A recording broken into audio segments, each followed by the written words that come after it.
अस्सलाम वालेकुम दोस्तों, वेलकम टू माय चैनल। उम्मीद है आप लोग खैरियत से होंगे, आप लोगों के रोज़े अच्छे गुजर रहे होंगे।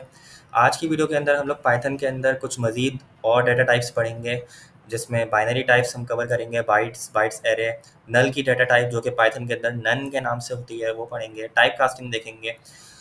तो इस वीडियो का मैं ऑलरेडी पार्ट 1 बना चुका हूँ, तो अगर आप लोगों ने वो नहीं देखा तो आप लोग जाके वो देख लें।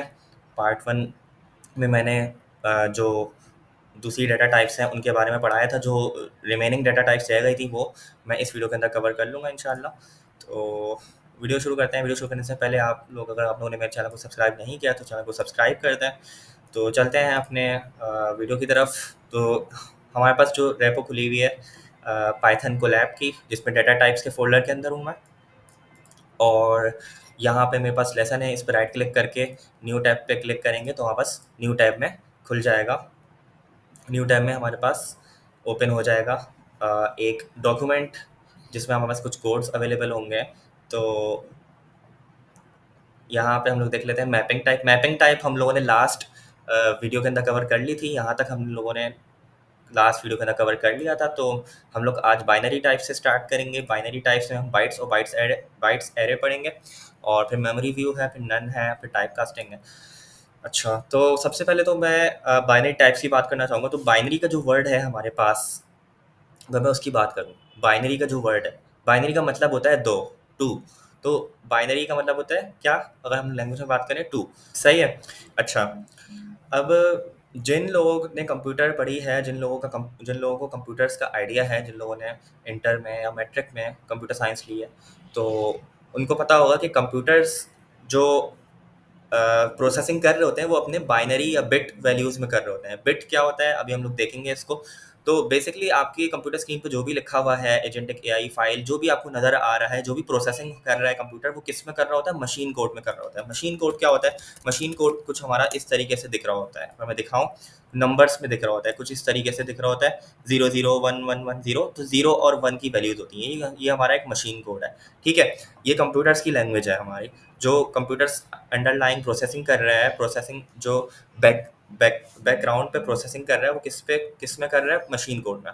अब सवाल ये आता है कि यहाँ पे हम लोग को तो ऐसे दिख रहा है, हम लोग को रीडेबल इंग्लिश में दिख रहा है, तो कैसे मतलब कि ये कर रहा है? तो बेसिकली होता ये है कि जो हम भी यहाँ से इनपुट देते हैं, वो क्या करता है, कंप्यूटर उसको कन्वर्ट करता है, उसको ट्रांसलेट करता है असेंबली लैंग्वेज में, फिर असेंबली लैंग्वेज से मशीन कोड में। तो असेंबली लैंग्वेज भी हमारे पास एक अलग दूसरी लैंग्वेज है, जिसमें हमारा मशीन कोड के करीब करीब की लैंग्वेज है वो। तो उसमें पहले वो असेंबली लैंग्वेज में ट्रांसलेट करता है, फिर मशीन कोड में ट्रांसलेट करता है। ठीक है। अच्छा, अब बात कर लेते हैं बिट की। मैंने कहा था बिट। तो कंप्यूटर के अंदर हमने पढ़ा कि कैसे मशीन कोड में काम हो रहा होता है। मशीन कोड क्या होता है हमारा? इस तरीके से 0011 010। तो बेसिकली अगर मैं इसकी बात करूं तो ये एक बाइट है। और बिट क्या होता है?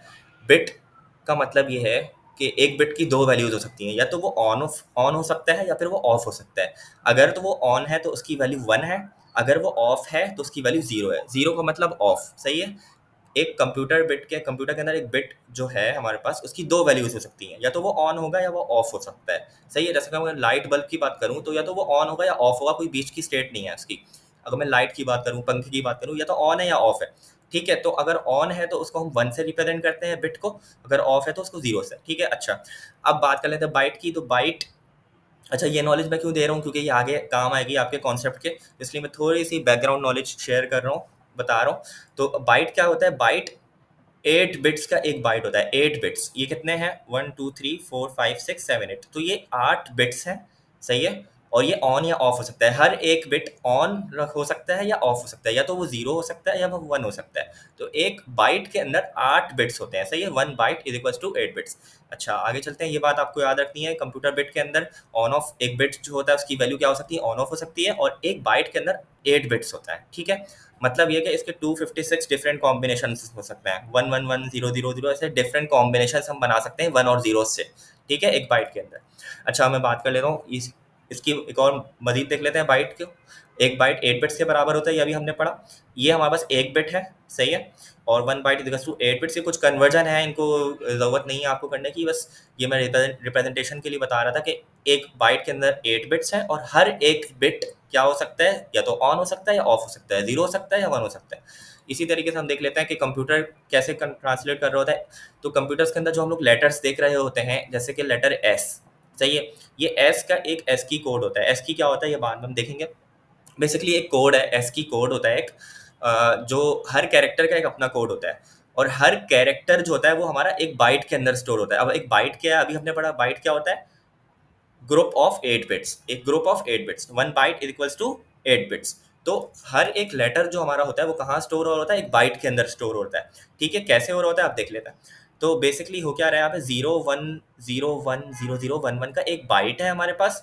इसमें पहला बिट 0 है, दूसरा बिट 1 है, तीसरा बिट 0 है, चौथा बिट बिट 1 है, पांचवा बिट 0 है, छठा बिट 0 है, सातवां बिट 1 है, और आठवां बिट 1 है। ठीक है, तो ये एक बाइट है। अच्छा, अब इसके अंदर हमारे पास क्या है कि आखिरी के दो ऑन है, और ये वाला ऑन है, और ये वाला ऑन है। जो ऑन है हम उनको 2 से मल्टीप्लाई करके प्लस कर लेंगे। अब कैसे, हम लोग काउंटिंग स्टार्ट करते हैं, 1 2 4 8 16 32 64 120, यानी कि पहला वाला जो बेटा उसकी क्या डेसिमल वैल्यू है 1, दूसरे वाले की क्या है 2, तीसरे वाले की क्या है 4, यानी कि डबल हो रहा है 1 2 4 8 16 32 64 128।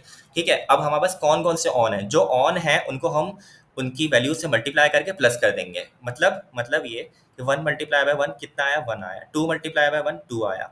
इसी तरीके से 16 वाला है, 16 मल्टीप्लाई बाय 1 16। तो जो जो वैल्यूज हमारे पास ऑन है उनको हमने यहाँ पे लिखा और सबको सम कर लिया। ठीक है, तो 1 और 1, यहाँ पे 1, और ये वाला जो 2 था 1 2 16 64, 1 2 16 64, इनको सम किया 83 आ गया। तो इस लेटर का क्या कोड बना हमारा 83। ठीक है, खैर ये तो थोड़ी सी मैं बैकग्राउंड नॉलेज दे रहा था, तो ये समझ लें। अगर नहीं समझ आ रहा तो कोई मसला वाली बात नहीं है, ये सिर्फ इसलिए मैं बता रहा था कि आगे आपको आसानी होगी। तो इसका जो एस की कोड हो गया वो क्या हो गया 83 हो गया। अब अगर मैं यहाँ पे जाके लिखूँ एस की कोड टेबल, तो यहाँ पे आप लोग देखोगे इस तरीके से ये कुछ टेबल आ जाएगा। अच्छा, तो ये मैंने पिक्चर डाउनलोड कर ली, सही है। तो ये हमारे पास एस की टेबल है, यहाँ पे हम लोग देख सकते हैं एस की जो वैल्यू है वो 83 है। ठीक है, तो इस तरीके से हर कैरेक्टर की वैल्यू हम लोग यहाँ से देख सकते हैं डेसिमल में। अच्छा, हेक्साडेसिमल क्या होता है इसको अभी छोड़ देते हैं। डेसिमल हमारे जो कॉमन नंबर हैं ब्लू लाइन में ये चल रहे हैं, जो हम लोग आम आम लाइफ में, डेली लाइफ में यूज़ कर रहे होते हैं, आम जिंदगी में। तो एस का क्या नंबर है 83, सही है। तो अभी हमने ये देखा था कैसे इसको हमने कन्वर्ट किया था। इसका ये बाइनरी, ये सेट हुए हैं पहले से, ये एक स्टैंडर्ड सेट हुआ हुआ है। आप बोलेंगे किसने सेट किया, तो ये 1960s में किसी ने सेट किया था, इसमें पढ़ने की ज़रूरत नहीं है। खैर, तो इस तरीके से। अच्छा, अब आखिरी चीज़ एक और देख लेते हैं कि हमारे पास जो मेमोरी होती है, कंप्यूटर की जो मेमोरी होती है, मेमोरी क्या होती है, जहाँ पे वो डाटा स्टोर कर रहा होता है। वहाँ पे कैसे स्टोर हो रहा होता है, ऐसे बिट्स में हमारे पास डाटा स्टोर हो रहा होता है। हमारे पास कुछ, फॉर एग्जाम्पल हमारे पास ये एक मेमोरी है जिसके अंदर 0 1 2 3 4 5 6 7 ये इसका इंडेक्स है, यानी कि जीरो मेमोरी पे, जीरो एड्रेस पे क्या है स्टोर हो रहा है, क्या स्टोर हो रहा है, ये स्टोर हो रहा है। ये क्या है, ये एक बाइट है, सही है। एक बाइट के अंदर कितने बिट्स होते हैं, 8 बिट्स होते हैं, 1 2 3 4 5 6 7 8, सही है।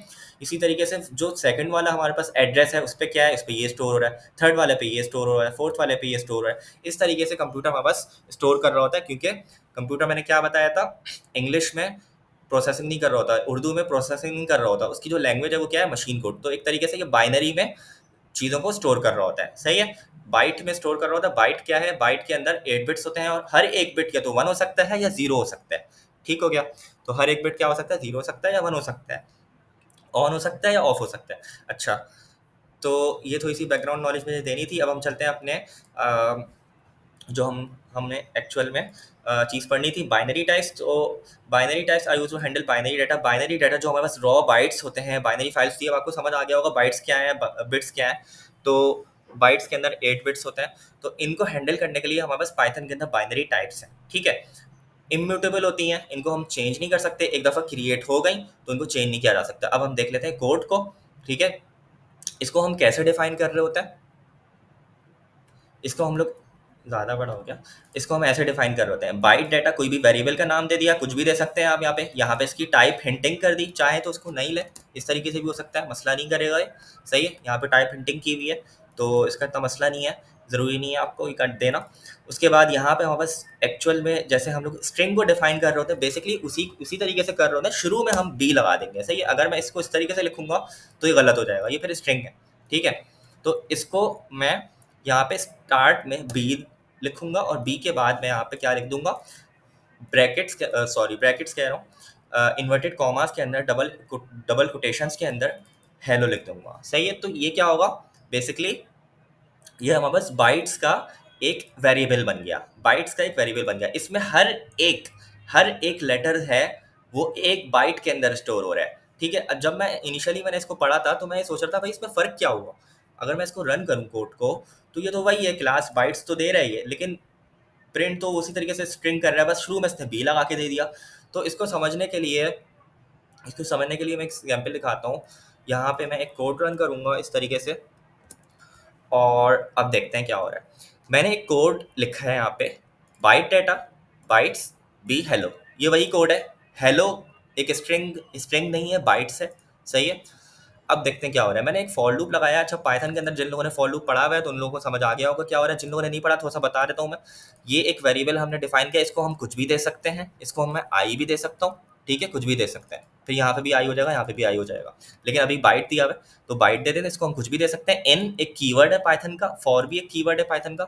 सही है, बाइट डेटा क्या है, बाइट डेटा हमारे पास बाइट्स का एक वेरिएबल है। सही है, बाइट्स टाइप का एक वेरिएबल है, टाइप हिंटिंग की हुई है, इसको मैं हटा भी सकता हूँ। सही है, अगर मैं यहाँ से बी हटा दूँ तो ये स्ट्रिंग बन जाएगा, इस तरीके से ये स्ट्रिंग हो गया। तो यहाँ पे जो मैंने बी लगा रहा हूँ, स्मॉल बी, स्ट्रिंग से पहले, इससे पहले, तो इसका मतलब ये बता रहा है कि ये बाइट्स है। ठीक है, अच्छा, तो मैंने एक बाइट डाटा का एक वेरिएबल बनाया जो कि बाइट्स का एक वेरिएबल है। ठीक है, और उसको मैंने हर लेटर के लिए या हर बाइट के लिए, हर एक बाइट के लिए मैंने उस पर लूप लगा दिया। तो अब हो क्या रहा है, बारी बारी एच उठ के आएगा, एच यहाँ पे स्टोर होगा बाइट के अंदर। सही है, सबसे पहले लूप क्या चलेगा, एच पे चलेगा। तो पहला लेटर क्या है, पहला बाइट क्या है, सॉरी लेटर तो नहीं कहेंगे, बाइट क्या है, पहला बाइट क्या है हमारा, पहला बाइट हमारा एच है। सही है, तो एच आएगा यहाँ पे, एच को हम लोग यहाँ पे प्रिंट कराएंगे। अब देखते हैं क्या हो रहा है। अब अगर मैं फॉर एग्जाम्पल अभी के लिए सी एच आर बाइट इसको हटा दूँ और सिर्फ बाइट को प्रिंट कराऊँ, तो देखते हैं क्या हो रहा है। ठीक है, मैंने इसको रन किया, अब आप देखो क्या हो रहा है। एच आया उठ के बाइट के अंदर सबसे पहले, तो हमें पता चल गया कि इसकी वैल्यू 72। तो 72 क्या है, ये 72 बेसिकली ये बाइट है। 72 को अगर मैं ट्रांसलेट करूँ किसके अंदर, बाइनरी के अंदर, 72 हमारी ज़ुबान में है। सही है, 72 हमारे डेसिमल में, सही है, हमारी जो काउंटिंग है उसके अंदर 72 है, लेकिन ये बाइनरी में कुछ की वैल्यू होगी। आप लोग कहोगे ये तो बाइनरी नहीं है, ये तो 72 हमारे पास डेसिमल जो हमारी काउंटिंग है वो है। तो हाँ, ये पाइथन हमारे पास ऐसे शो कर रहा है, लेकिन बैकग्राउंड पे ये कैसे स्टोर कर रहा है, इसको बाइनरी में ही स्टोर कर रहा है, उसकी वैल्यू ये दिखा रहा है डेसिमल में यहाँ पे। ठीक है, तो अब अगर मैं आऊँ यहाँ पे कन्वर्जन कर लूँ, एंटर डेसिमल नंबर, और डेसिमल से मुझे जाना है बाइनरी में। अच्छा, ये कुछ और हमारे पास नंबर सिस्टम्स होते हैं, इनको हम आगे देखेंगे। 72 को अगर मैं कन्वर्ट करूँ बाइनरी में, तो बाइनरी ऐसा होता है 100 100, सही है, 1248, यही वाला बिट ऑन है इसका और ये वाला बिट ऑन है। ठीक है, तो अब आप लोग देख सकते हो कि 72 जो है वो बेसिकली ऐसे बाइनरी में दिखता है। तो बैकएंड पे या बैकग्राउंड पे मेमोरी के अंदर ये कैसे स्टोर हुआ हुआ है, बाइट एच जो स्टोर हुआ हुआ है, कैसे स्टोर हुआ हुआ है, ऐसे स्टोर हुआ हुआ है, इस तरीके से। ठीक है, इसी तरीके से 101 क्या है, ई, तो ई की जो वैल्यू है बाइनरी के अंदर या बिट के अंदर, वो क्या होगी, 101 को हम कन्वर्ट कर लेते हैं, तो 101 कुछ इस तरीके से दिखता है। सही है, तो इस तरीके से हमारे पास जो बारी बारी सारे के सारे, ये एक बाइट नहीं है, एच अलग बाइट है, ई अलग बाइट है, एल अलग बाइट है, एल अलग बाइट है, ओ अलग बाइट है। सही है, तो अब आप लोगों को फर्क समझ आ गया। दिखने में तो ये लग रहा है कि भाई ये तो स्ट्रिंग है एक, लेकिन बैकग्राउंड पे कैसा है, कैसे स्टोर हुआ है ये 72। अब इसका सवाल ये आता है, इसका फ़ायदा क्या है। फ़ायदा ये है कि जो हमारे पास लो लेवल ऑपरेशन हो रहे होते हैं, जो नेटवर्किंग हमारे पास हो रही होती है, वो सब बाइनरी डिजिट्स में हैंडल हो रही होती है। जो हमारे पास इसका यूज़ केस भी यहाँ पे लिखा हुआ होगा। अगर मैं आऊँ पर्पस पे इसके, सही है, तो नेटवर्क कम्युनिकेशंस के लिए होता है। सही है, फाइल्स में कुछ हैंडल करना है, फाइल्स भी अभी हम देखेंगे कैसे हैंडल हो रही है।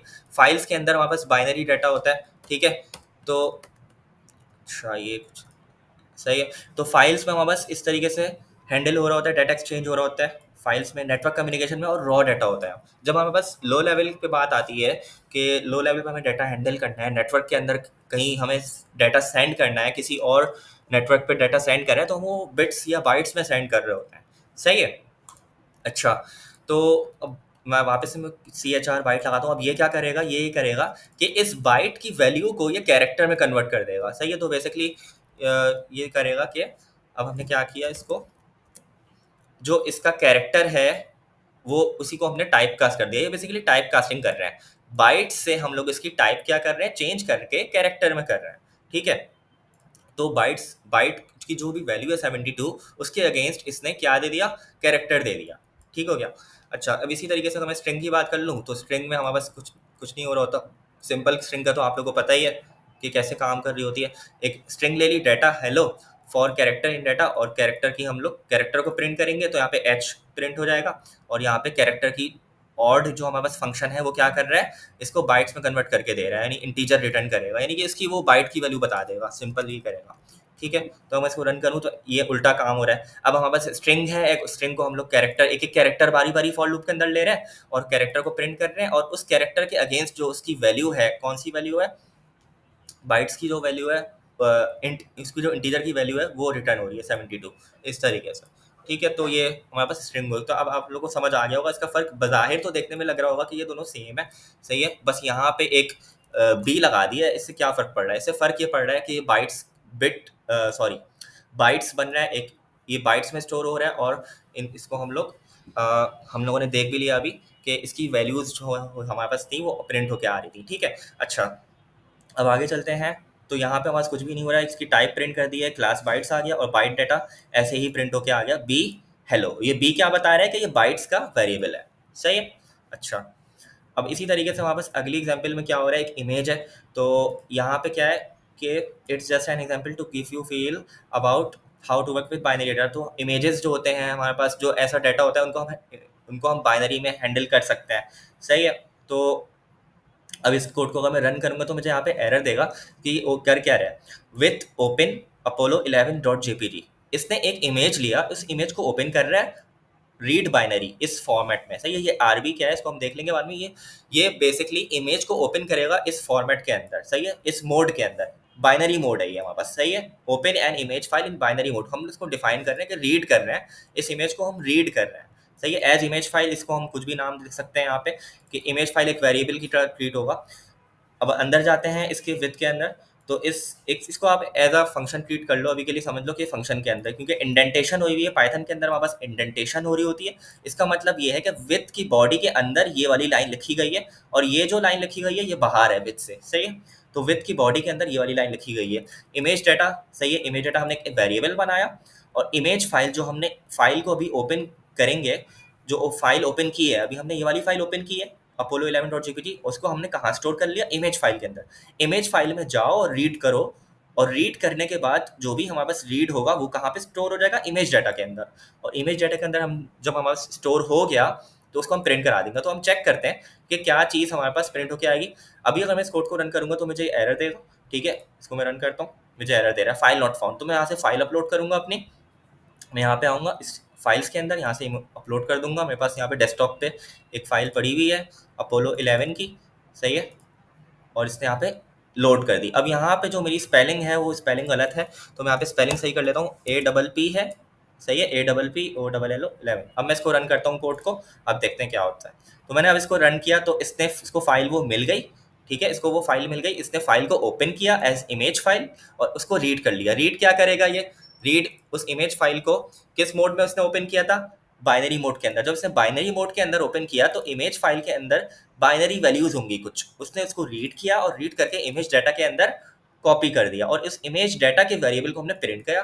तो अब आप लोग देख सकते हो ये क्या वैल्यूज आ रही है वापस, किस बाइनरी वैल्यूज आ रही है, सही है, XFF D8FFE1। और ये हमें कैसे पता चल रहा है कि बाइनरी है, शुरू में हमारे पास क्या लगा हुआ है, बी लगा हुआ है, सही है। तो इस तरीके से ये बाइनरी में डाटा को हमने प्रिंट करा के देख लिया, कि हमने देख भी लिया कि भाई ऐसे बाइनरी में डाटा हमारे पास स्टोर हो रहा होता है, ठीक है। तो एक इमेज की फाइल जो कि हमारे पास बेसिकली ऐसी दिख रही थी, कुछ ऐसी दिख रही थी, ये अपोलो 11 की इमेज है, ऐसी कुछ दिख रही थी। इस इमेज की फाइल को हमने बेसिकली टेक्स्ट के जरिए लिख लिया, सही है, बाइनरी के जरिए हमने इसको लिख लिया, बाइनरी में हमने इसको प्रिंट करके देख लिया। तो इस तरीके से हमारे पास कंप्यूटर में काम हो रहा होता है। अब एक और एग्जांपल है यहाँ पे, with open Apollo 11.jpg RP as source file. ये हमने वही काम किया है, रीड किया, इसको बाइनरी मोड में खोला, सोर्स फाइल में स्टोर किया, सोर्स फाइल को रीड किया, डाटा में कॉपी किया, बाइनरी वाली चीज़ आ गई डाटा के अंदर, ठीक है।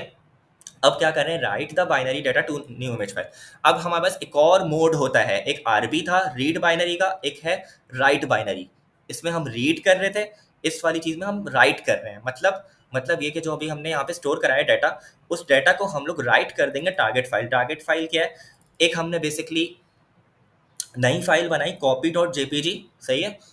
और इस फाइल के अंदर हम लोग क्या करेंगे, डाटा की जो वैल्यूज हैं यानी बाइनरी, इसके अंदर क्या स्टोर है, बाइट्स स्टोर है, सही है। यहाँ पे आ रहा है बाइट्स स्टोर है, क्या स्टोर है, बाइट्स। तो उन बाइट्स को हम लोग कॉपी कर देंगे कहाँ पे, कॉपी डॉट जेपीजी में, और हम देखेंगे फिर कि वो कॉपी हो जाएगा। यानी कि बेसिकली वही काम कर रहे हैं जो हम यहाँ पे काम करते हैं। राइट क्लिक करके अगर मैं इसको कॉपी करूँ, कॉपी करके पेस्ट करूँ, तो ये वो वाला काम हो रहा है। यहाँ पे हम इसको कॉपी कर रहे हैं और कॉपी करके उसको हम लोग राइट कर रहे हैं कॉपी डॉट जेपीजी के फाइल के अंदर। इसका नाम मैं कुछ भी देख सकता हूँ, मैं इसको अपना नाम दे देता हूँ राइट डॉट जेपीजी, तो ये इस नाम से फाइल बन जाएगी, सही है। तो टारगेट फाइल इसको हमने ओपन किया, सही है, और ओपन करने के बाद इसको इसमें राइट कर दिया क्या, जो डाटा हमने स्टोर किया था बाइनरी में, बाइट्स में, उसको हमने यहाँ पे राइट कर दिया।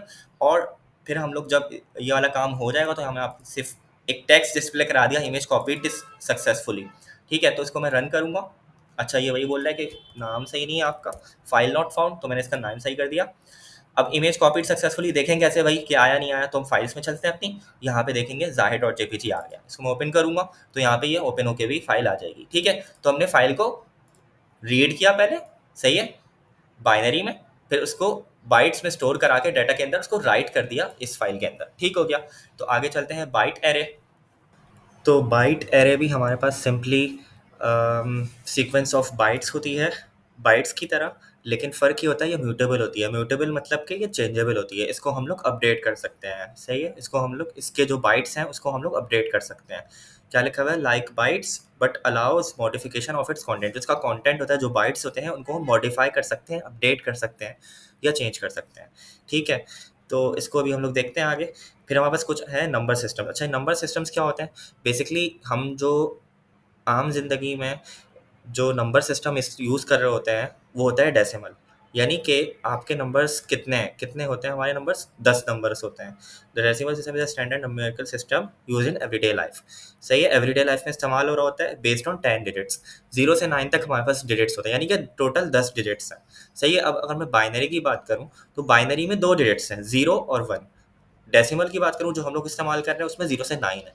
अगर मैं ऑक्टल की बात करूँ तो इसमें 0 से 7 होते हैं, सही है। 0 से 7 ये 8 डिजिट्स होते हैं इसमें टोटल, 8 से ज़्यादा नहीं होते। 0 से 7 के बाद साइकिल रिपीट होगी, 0 1 से वापस साइकिल रिपीट होती है। और हेक्साडेसिमल की बात करूँ तो उसमें 16 डिजिट्स होते हैं, 0 से 9 होते हैं, और 0 से 9 के बाद ए से एफ, यानी कि 0 से 9 काउंटिंग होगी, फिर 10 के लिए ए होगा, और बी 11 होगा, 12 सी होगा, 13 डी होगा, ई 14 होगा, और एफ 15 होगा, सही है। तो इसमें 16 डिजिट्स होते हैं, 0 से 9, फिर ए से एफ। तो एफ हमारा लास्ट डिजिट यानी 15 होता है। 0 से 15 16 डिजिट्स टोटल हेक्साडेसिमल में होते हैं। तो हमारे पास कुछ नंबर सिस्टम्स हैं।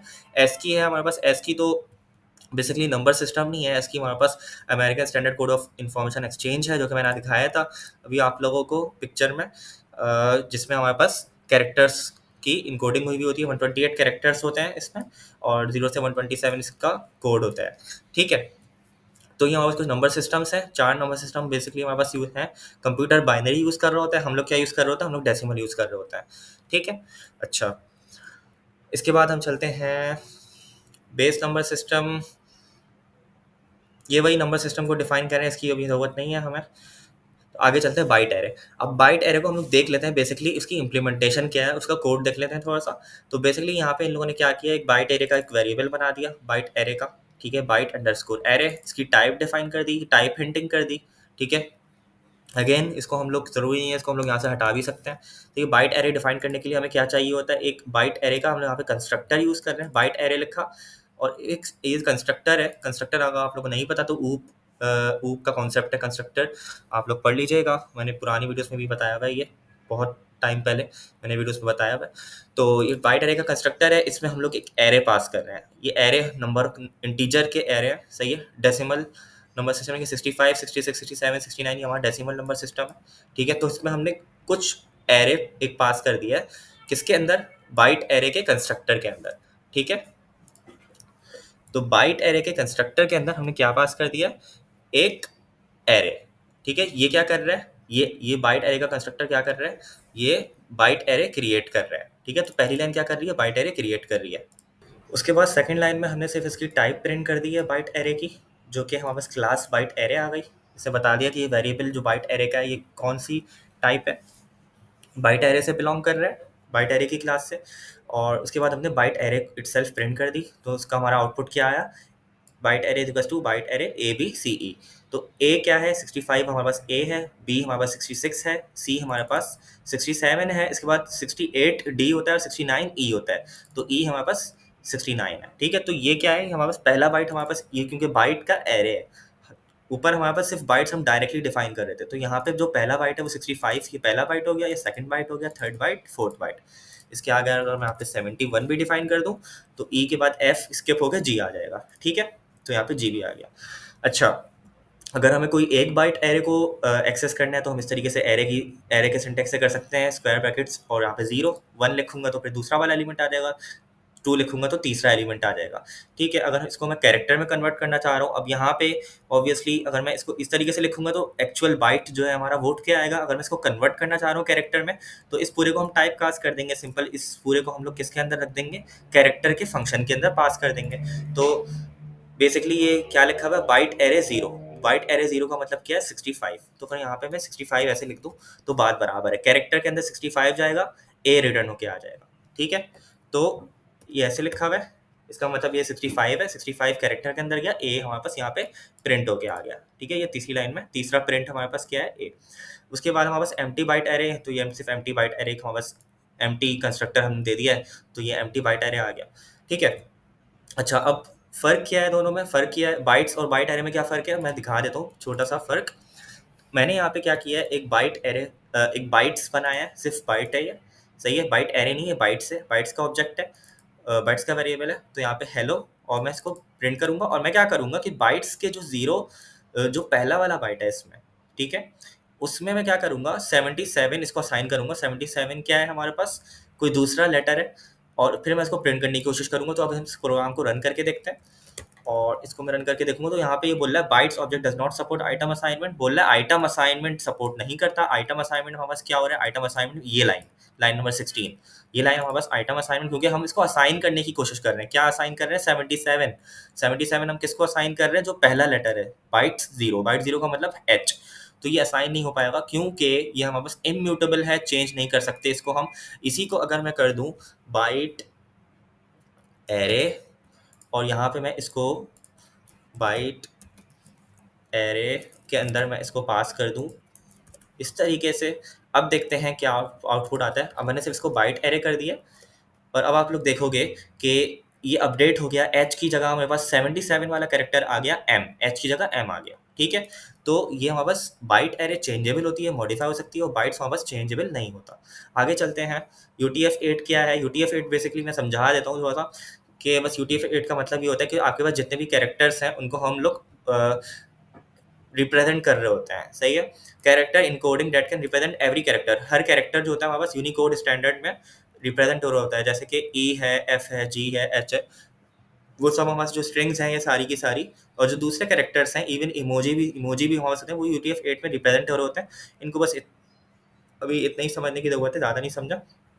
अच्छा, इसके बाद क्या कह रहे हैं कि बाइट एरे, हमने एक बाइट एरे बनाई, प्रिंट किया उसको, सही है, तो ये बाइट एरे प्रिंट हो गई। उसके बाद डिकोडेड, इसको डिकोड कर रहे हैं। बेसिकली जो बाइट एरे है उसको हम लोग कन्वर्ट कर रहे हैं किसके अंदर, स्ट्रिंग के अंदर, converting the entire byte array to a string using decode. Decode का एक फंक्शन होता है जो बिल्ट इन पाइथन प्रोवाइड करता है, उसमें हम लोग इनकोडिंग की हमने टाइप दी, UTF-8 में चाहते हैं हम कन्वर्ट हो जाए, UTF-8 हमने दिया और उसने इसको स्ट्रिंग में कन्वर्ट कर दिया। बाइट एरे ओरिजिनली कैसे दिख रहा था, ऐसा दिख रहा था, इसको हमने कन्वर्ट करके कैसा बना दिया, ऐसा, ABCE, सही है। इसमें से ये बाइट एरे हट गया, बी हट गया, तो ये कन्वर्ट होके ये किसमें, ये बाइट्स थे हमारे पास, बाइट एरे था, और बाइट एरे से हमने इसको स्ट्रिंग में कन्वर्ट कर दिया। ठीक हो गया। अच्छा, आगे चलते हैं, आगे क्या बोल रहे हैं कि वही वाली बात कर रहे हैं कि इसको हम मॉडिफाई कर सकते हैं, जो मैंने अभी बताया कि बाइट एरे हमने जो बनाया है उसको प्रिंट किया और उसको हम मॉडिफाई कर रहे हैं। BA हमारे पास एक बाइट एरे है, इसके 0 इंडेक्स पे हमने 72 डाला, 72 डाला तो 72 क्या होता है हमारे पास, एच होता है, कैपिटल एच। तो ये कैपिटल जो स्मॉल एच था हमारा वो कैपिटल एच हो गया। ठीक है, तो वही हमने इसको मॉडिफाई कर दिया, बाइट एरे मॉडिफाई हो सकता है इसलिए मॉडिफाई हो गया। अब मेमोरी व्यू की बात कर लेते हैं। मेमोरी व्यू जो है हमारे पास वो बेसिकली थोड़ा सा एडवांस कॉन्सेप्ट है, मैं समझाने की कोशिश करूँगा इसको। इसमें क्या लिखा हुआ है कि provides an efficient way to work with binary data. Binary data के साथ काम करना है अलाउ कर रहा होता है, allowing you to access and manipulate the memory of another object like bytes और बाइट एरे। होता तो ये बाइट्स और बाइट एरे की तरह है, इसमें हम बाइट्स में खेल रहे होते हैं, बाइट्स में काम कर रहे होते हैं, लेकिन without copying the data. Copy हम लोग डाटा को नहीं कर रहे होते हैं, डाटा कॉपी नहीं हो रहा था। जो बड़े बड़े हमारे पास डाटा आ रहा होता है, लार्ज डाटा सेट आ रहा होता है, लार्ज डाटा सेट आ रहा होता है बाइनरी का या किसी और चीज़ का, तो इसमें ये जो है ना एडिशनल कॉपीज नहीं बना रहा होता है। अच्छा अब देख लेते हैं इसमें, तो इसमें ये बात याद रखने वाली है कि ये कॉपी नहीं कर रहा होता है डाटा को, ठीक है। अच्छा मेमोरी व्यू का एक वेरिएबल बनाया, मेम व्यू, मेमोरी व्यू उसकी टाइप हिंट कर दी, फिर मेमोरी व्यू का कंस्ट्रक्टर आया, और इसी तरीके से हमने जैसे बाइट्स डिफाइन करते हैं बी, और यहाँ पे हमने एक स्ट्रिंग दे दी, ठीक है। अभी तक तो ये चीज़ तो आप लोगों को समझ आ गई होगी, सिर्फ हमने डिफाइन किया इसको, इनिशियलाइज किया कंस्ट्रक्टर से इस वेरिएबल को। उसके बाद इसमें हमने टाइप प्रिंट की, तो टाइप प्रिंट करने में बस इस तरीके से टाइप प्रिंट हो गई क्लास मेमोरी व्यू, और इसको हमने प्रिंट कर दिया। अब यहाँ पे समझने वाली बात ये है कि मेमोरी व्यू जो अभी हमने बनाया है बेसिकली ये क्या स्टोर कर रहा है। तो बेसिकली मेमोरी व्यू क्या कर रहा है कि ये जो स्ट्रिंग है हमारे पास, सॉरी स्ट्रिंग कह रहा हूँ, ये जो बाइट है, बाइट का ऑब्जेक्ट बनाया ना, बी लिखा हुआ है ना यहाँ पे शुरू में, ये जो बाइट है हमारे पास, ये हमारे पास कहीं पे जाके स्टोर हो रहा है मेमोरी में, सही है। कंप्यूटर की मेमोरी में कहीं जाके स्टोर हो रहा है, हार्डवेयर में, एसएसडी में या हार्ड ड्राइव में कहीं भी जाके स्टोर हो रहा है। तो ये कहाँ स्टोर हो रहा है, उसका कोई एड्रेस होगा, तो ये एड्रेस हमारे पास मेमोरी व्यू में स्टोर होगा। और मेमोरी व्यू बेसिकली एक रेफरेंस है, सही है। फॉर एग्जाम्पल हमारे पास, जैसे मैं रियल लाइफ एग्जाम्पल दूँ, तो हमारे पास किसी का घर है, जैसे मैं अपने घर की बात करूँ तो मेरे घर का कोई ना कोई एड्रेस होगा। वो एड्रेस अगर मैं कहीं पे स्टोर कर लूँ, किसी किताब में लिख लूँ, तो मुझे, मैं कह सकता हूँ कि वो जो किताब है रेफरेंस है मेरे घर के लिए, सही है। तो इसी तरीके से ये मेमोरी व्यू का जो वेरिएबल है, इसमें क्या स्टोर हुआ हुआ है, इसमें एक मेमोरी का एड्रेस स्टोर हुआ हुआ है। कौन सी मेमोरी का एड्रेस स्टोर हुआ हुआ है, उस मेमोरी में जाके ये वाला बाइट पड़ा हुआ होगा। तो इस मैम अंडरस्कोर व्यू को जब मैंने प्रिंट किया, तो प्रिंट करने के बाद क्या आया, ये आ गया मेमोरी एट 0x79E6, ये पूरा नंबर आ गया। तो ये क्या है, ये पूरा हमारे पास मेमोरी का एड्रेस है। इस एड्रेस पे अगर हम लोग जाएंगे, अंदर घुसेंगे, तो हमें ये वाला बाइट मिल जाएगा, ठीक है। तो अगर मैं इसको ऐसे ही प्रिंट करूंगा तो मेरे पास एड्रेस आ जाएगा। अगर मैं इसको एरे की तरह यहाँ पे डिफाइन करके स्क्वायर ब्रैकेट्स के अंदर 6 से 11 तक मैं प्रिंट करूंगा, तो मेरे पास क्या आ जाएगा, तब भी एड्रेस ही आएगा, ठीक है। और अगर मैं इसको टाइप कास्ट कर दूँ बाइट्स में, अगर मैं इसको टाइप कास्ट कर दूँ बाइट्स में कन्वर्ट कर दूँ, तो क्या होगा, तब मेरे पास ये बाइट उठ के आ जाएगा। अब यहाँ पे देखें हो क्या रहा है, यहाँ पे लास्ट लाइन के अंदर बाइट्स का हमने फंक्शन लिया, उस बाइट्स के फंक्शन के अंदर हमने मेमोरी वी का वेरिएबल लिया, ठीक है। अगर मैं मेमोरी वी के पूरे वेरिएबल को दूं इस तरीके से, तो पूरी बाइट मेरे पास उठ के आ जानी चाहिए, आ गई उठ के पूरी बाइट, सही है। तो अभी यहाँ पे क्या हुआ बता, इन लोगों ने स्लाइसिंग की हुई है। स्लाइसिंग क्या होती है कि ये जो बाइट है हमारे पास पूरा का पूरा, इसमें से कि ये लोग कह रहे हैं कि 0 से 5 तक उठाओ, बाकी छोड़ दो। 0 से 5 का मतलब ये वाला P E R और ए, ठीक है, या शायद आर तक होगा क्योंकि 5 इंक्लूड नहीं है, सही है। तो ओपर आ जाएगा हमारे पास खाली, तो यहाँ पे ओपर आ गया, चले गलत बोल रहा था, तो ए तक आ जाएगा, सही है। यानी कि इसने क्या किया, 0 वाला उठाया, 1 2 3 4, सही है। तो 0 से 4 तक इसने उठा लिए बाइट्स जो कि ओपरा तक है, सही है। अगर मैं इसको करूँ 0 से 6, तो ये क्या करेगा, टी भी उठा लेगा, ठीक है। तो इसको मैं रन करता हूँ, तो अब इसने टी भी उठा लिया, 0 से 6 यहाँ तक हो गया। तो इसने स्लाइसिंग की हुई है। मेमोरी व्यू में जाओ, 0 से 6 तक स्लाइस करो और उसको कन्वर्ट कर दो बाइट्स में। ये लाइन ये कर रही है और उसको प्रिंट के फंक्शन के पास कर दो, तो प्रिंट हो गया, ठीक है। तो ये होता है मेमोरी व्यू का काम कि वो क्या स्टोर कर रहा है, एक एड्रेस स्टोर कर रहा है। किस चीज़ का एड्रेस स्टोर कर रहा है, बाइट्स का एड्रेस स्टोर कर रहा होता है। ये कॉपी जो है, कॉपी से बचा लेता है, हम लोग कॉपी नहीं कर रहे होते डाटा को इसमें, सही है। बस ये याद रखना आपको। आगे चलते हैं, नन की डाटा टाइप हमारे पास आ जाती है। नन बेसिकली वापस टाइप स्क्रिप्ट में हम लोगों ने पढ़ा था नल, NULL। तो ये यहाँ पे पाइथन के अंदर ये नन होता है। नन का मतलब क्या है कि आपके पास वैल्यू कोई है ही नहीं, वेरिएबल एक है उसके अंदर कोई वैल्यू नहीं है, सही है। अगर मैं बात करूं जीरो और नन की, तो क्या जीरो और नन इक्वल है, नहीं।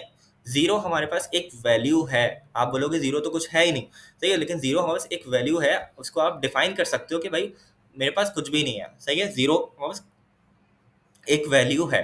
लेकिन अगर मैं नन की बात करूँ, तो नन हमारे पास क्या होता है बेसिकली, नन हमारे पास ये है कि अगर मैं इसकी डेफिनेशन बताऊं, एब्सेंस ऑफ वैल्यू, कि कोई वैल्यू ही एग्जिस्ट नहीं कर रही है, कुछ एग्जिस्ट ही नहीं कर रहा है उसमें। तो जब अगर मैं जीरो की बात करूं तो जीरो एग्जिस्ट कर रहा है, सही है, जीरो है और कुछ भी नहीं है।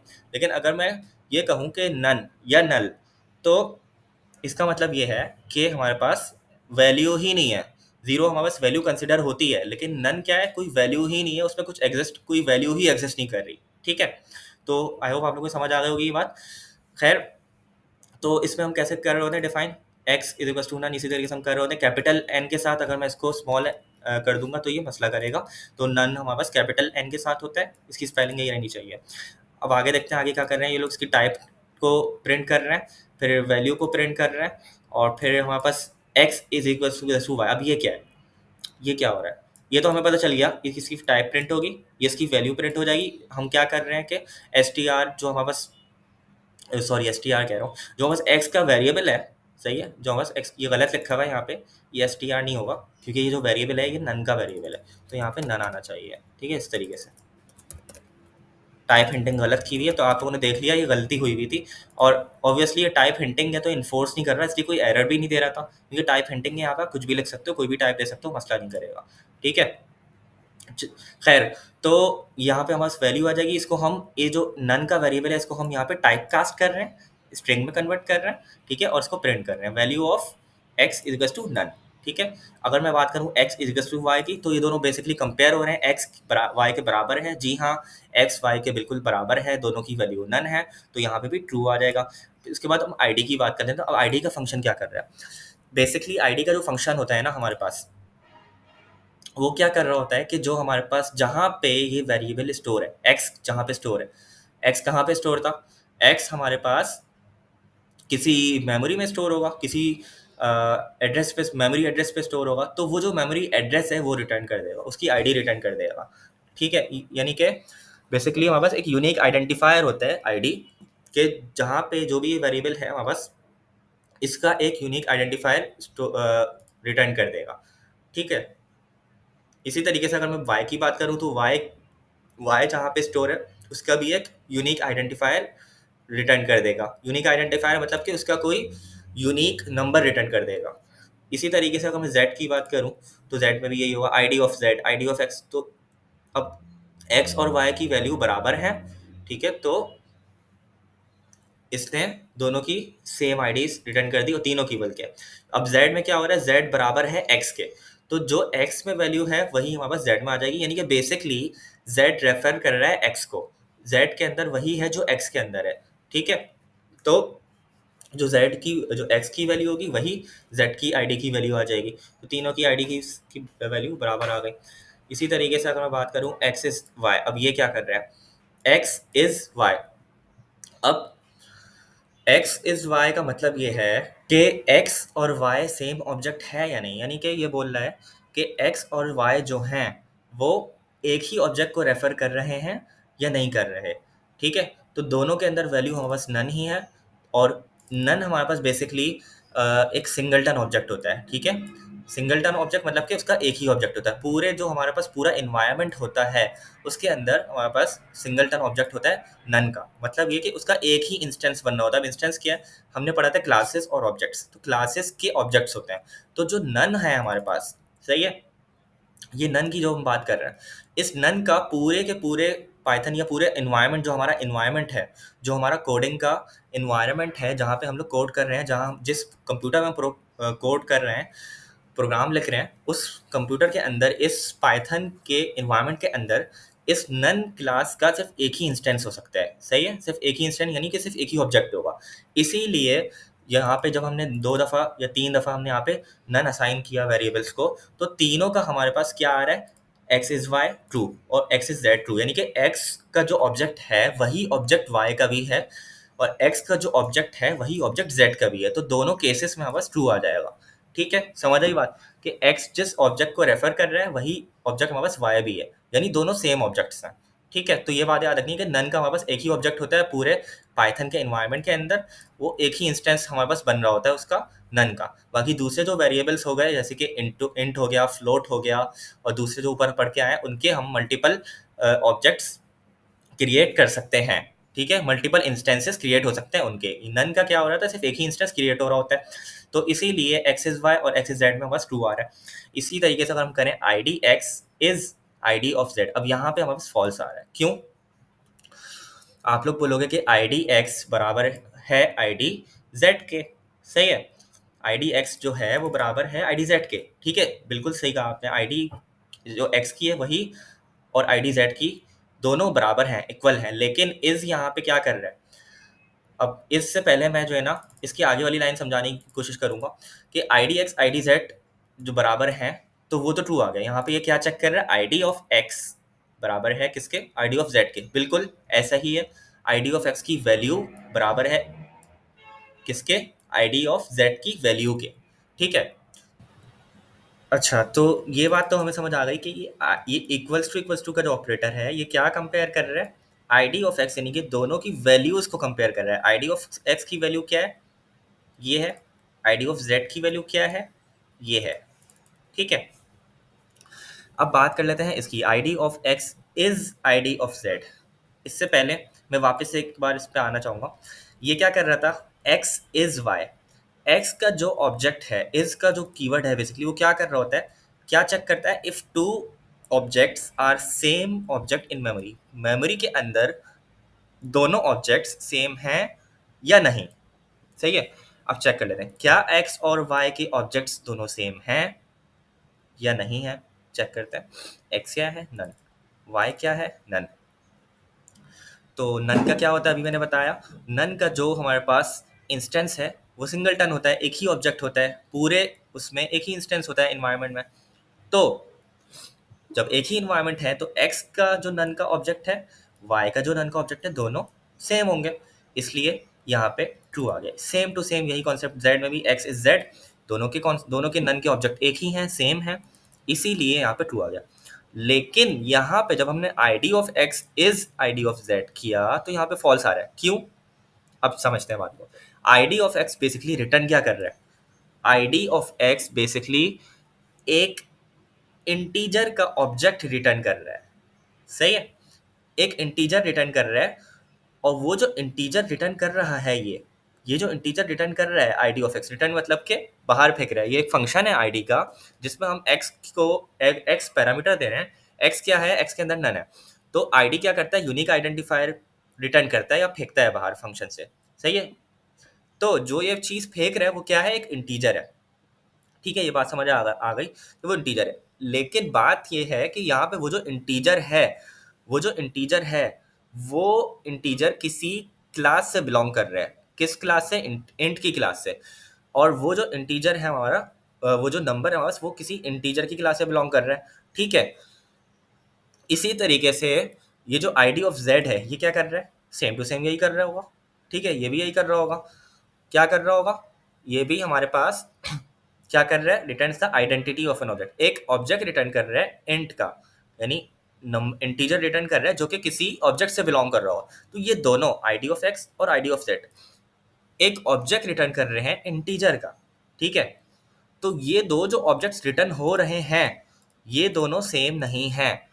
भले इनकी वैल्यू सेम है, इनके अंदर जो x है उसकी वैल्यू क्या है? नन, और z की वैल्यू भी नन ही है, लेकिन ये id का फंक्शन क्या कर रहा है? ये एक ऑब्जेक्ट रिटर्न कर रहा है, और उस ऑब्जेक्ट में एक यूनिक आइडेंटिफायर है। सही है, भले वो सेम है, भले इनकी id सेम है, लेकिन वो जो आईडी आ रही है, जिस ऑब्जेक्ट जो ऑब्जेक्ट आ रहा है रिटर्न होके, सही है, जो आईडी ऑफ एक्स जो ऑब्जेक्ट रिटर्न कर रहा है और जो आईडी ऑफ जेड ऑब्जेक्ट जो रिटर्न कर रहा है, वो दोनों उन दोनों की मेमोरी लोकेशन, उन दोनों की स्पेस अलग है। ठीक है, इसीलिए यहाँ पे इसका आंसर फॉल्स आ रहा है। क्यों? क्योंकि दोनों की भले वैल्यू सेम है। सही है, दोनों की भले वैल्यू, ये 392 आ रही है, 392 दोनों की वैल्यू सेम आ रही है, लेकिन जो ये ऑब्जेक्ट रिटर्न कर रहा है, जिस ऑब्जेक्ट से ये बिलोंग कर रहा है, ये इंटीजर है, सही है। ये इंटीजर जो ये रिटर्न हुआ है, ये जिस ऑब्जेक्ट से बिलोंग कर रहा है वो कुछ और है, और ये जिस ऑब्जेक्ट से बिलोंग कर रहा है वो कुछ और है। सही है। मतलब ये कि दोनों की वैल्यू तो सेम है, लेकिन दोनों जिन ऑब्जेक्ट से बिलोंग कर रहे हैं वो सेम नहीं है। सही है। तो क्लासेस ऑब्जेक्ट का कौन सा आपको पता होना चाहिए इसके लिए। तो दोनों इंटीजर्स सेम तो हैं, लेकिन दोनों जिस ऑब्जेक्ट से बिलोंग कर रहे हैं वो सेम नहीं है। इसी वजह से ये ऑब्जेक्ट चेक कर रहा होता है कि क्या इन दोनों की ऑब्जेक्ट सेम है। चेक्स क्या कर रहा है, इज का operator checks if two objects are same object in memory. तो नहीं, इन दोनों के ऑब्जेक्ट्स सेम नहीं है। ये जो इंटीजर रिटर्न हो रहा है ये किसी और ऑब्जेक्ट से बिलोंग कर रहा है, ये जो इंटीजर रिटर्न हो रहा है ये किसी और ऑब्जेक्ट से बिलोंग कर रहा है। वैल्यू सेम है दोनों की, लेकिन दोनों के जो ऑब्जेक्ट्स हैं वो अलग अलग है। इसीलिए यहाँ पे हमारे पास फॉल्स आ रहा है। आई होप आप लोगों को ये बात समझ आ गई होगी। और यहाँ पे सिंपल ये हो रहा है कि दोनों की हम लोग ऑब्जेक्ट चेक नहीं कर रहे, दोनों की वैल्यूज चेक कर रहे हैं। तो दोनों की जो वैल्यू है वो बराबर है, तो इसीलिए यहाँ पे ट्रू आ रहा है। और यहाँ पे हम क्या चेक कर रहे हैं, यहाँ पे हम बेसिकली एक्स और वाई का ऑब्जेक्ट चेक कर रहे हैं कि दोनों वो सेम ऑब्जेक्ट में रखे हुए हैं। तो हाँ, वो दोनों सेम ऑब्जेक्ट में रखे हुए हैं। सही है। लेकिन जो आईडी रिटर्न कर रहे हैं, आईडी ऑफ एक्स और आईडी ऑफ जेड, वो दोनों जो आईडीज जो हैं, जो इंटीजर रिटर्न हो रहे हैं, जो आईडीज रखी हुई हैं वो कहाँ रखी हुई हैं, वो दोनों अलग अलग ऑब्जेक्ट में रखी हुई हैं। ठीक है। ये खुद एक ही ऑब्जेक्ट में रखे हुए हैं इसलिए यहाँ पे ट्रू आ रहा है। इनकी आईडीज जो हैं वो अलग अलग ऑब्जेक्ट में रखी हुई हैं इसलिए फॉल्स आ रहा है। और दोनों की आईडीज की वैल्यू सेम है इसलिए यहाँ पे ट्रू आ रहा है। तो आई होप आप लोग को ये क्लियर हो गया होगा। आगे चलते हैं। यहाँ पे सिंपल ये कर रहा है कि हमारे पास नन इज नन। क्या नन इज नन दोनों बराबर हैं, तो ऑब्वियसली दोनों बराबर हैं। दोनों के जो इंस्टेंसेस हैं वो एक ही बनता है हमारे पास। तो जो हमारे पास ऑब्जेक्ट होता है नन का वो एक ही होता है, तो दोनों के ऑब्जेक्ट सेम है। सही है। तो दोनों बराबर है। ठीक है। इसी तरीके से अब दोनों की वैल्यू बराबर है। यहाँ पे हम क्या चेक कर रहे थे, दोनों के ऑब्जेक्ट सेम है। हाँ, दोनों के ऑब्जेक्ट सेम है। अब दोनों की वैल्यू बराबर है। हाँ, दोनों की वैल्यू भी बराबर है। None is equal to x, none is to x true. X में क्या था, एक्स में हमारे पास नन ही था, और नन हमारे पास खुद नन ही है, तो दोनों की वैल्यू बराबर है। ठीक है। नन इज टू एक्स, दोनों की वैल्यू बराबर है। नन इज एक्स, ये भी ट्रू क्योंकि दोनों के ऑब्जेक्ट्स भी बराबर हैं। एक्स जहाँ स्टोर हो रहा है वो नन का ही ऑब्जेक्ट है। ठीक है। अब यहाँ पे वही वाली बात, आईडी नन की बराबर है आईडी नन की, सॉरी बराबर नहीं है। क्या आईडी नन जो ऑब्जेक्ट रिटर्न कर रहा है वो बराबर है इस वाले आईडी नन के? नहीं। क्यों? क्योंकि अगेन वही वाली बात, ये ऑब्जेक्ट जो रिटर्न कर रहा है भले दोनों की वैल्यू सेम होगी, आईडी दोनों की सेम होगी, लेकिन वो डिफरेंट ऑब्जेक्ट से बिलोंग कर रहे होंगे, पाइथन उनको अलग ऑब्जेक्ट समझेगा। ठीक हो गया। अच्छा, आगे चलते हैं। आईडी फंक्शन, आईडी फंक्शन का मैं ऑलरेडी बता चुका हूँ, एक यूनिक आइडेंटिफायर रिटर्न कर रहा होता है जो कि बेसिकली जो आपकी मेमोरी एड्रेस है वही होता है। जहाँ पे वो वेरिएबल स्टोर हो रहा है उस मेमोरी का एड्रेस हमारे पास क्या कहलाता है, आईडी से हम लोग उसको निकाल सकते हैं। आईडी क्या रिटर्न कर रहा होता है, जहाँ भी वो वेरिएबल स्टोर हो रहा है उसका मेमोरी एड्रेस रिटर्न कर देगा। ठीक हो गया। अच्छा, यहाँ पे आप देखते हैं क्या हो रहा है। एक यहाँ पे एक्स का वेरिएबल है, अगेन यहाँ पे str लिखा हुआ है, यहाँ पे इसकी नन टाइप होनी चाहिए थी, खैर इसको भी लिखे रहने देता।